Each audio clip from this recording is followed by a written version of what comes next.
Hey Nerdfighter Info, I'm Lukas. Oh,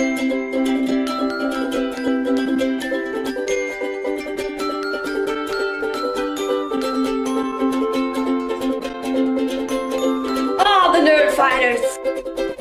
So first of all, thanks for the awesome list, Chelsea, and I thought I'd continue it by sharing my own interests and cool stuff you might not have known. First, sports stacking. So this is actually my first attempt at vlogging ever, but I did do some videos on my sports stacking channel before, and that's a sport where you up and down stack these specially designed cups as fast as you can. I've been stacking for 9 years now, and Hank already did a video on the Vlogbusters channel 4 years ago where he shared some interesting thoughts about what really defines the sport. But what I want to share with you is just how much fun it is, because you're able to track your time with this device and you can see just how much you improve, and it's always a really cool feeling to get a new personal best. So if you can ever get a hold of the equipment, go ahead and give it a shot. It's really cool and definitely very nerdy. Second, virtual reality. So virtual reality is this up-and-coming medium, and when I say VR, there's generally this idea of the Oculus Rift or the HTC Vive, which are really expensive devices and you need a high-end PC to be able to run them. But if you already have a smartphone, you can just buy a Google Cardboard for anywhere from $3 to $30, or you can build one yourself. And this way you can also experience lots of VR content, especially videos on YouTube. YouTube gets more and more spherical video every day, and there's already other nerdfighters like Emily Eifler, Vi Hart and Andrea Hoxley who are doing VR video, and you can check out their stuff via the link in the description. I also want to recommend Clouds Over Sidra, which follows the 12-year-old Syrian refugee Sidra, who lives in a Jordan refugee camp along with 84,000 other refugees. And using VR you can actually get a scope of the conditions those refugees have to live in. There's been a series of far-right attacks on refugee camps in Germany lately, and I feel like if those people knew about the conditions those refugees have to live in, maybe they'd feel more empathetic towards them, and those racist attacks could have been possibly prevented. Third, the Humble Bundle.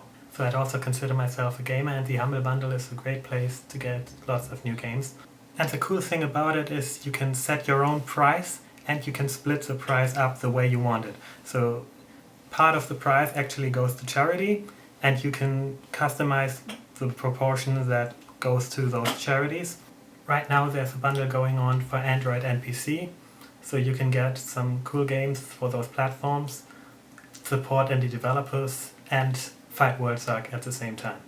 Fourth, gaming.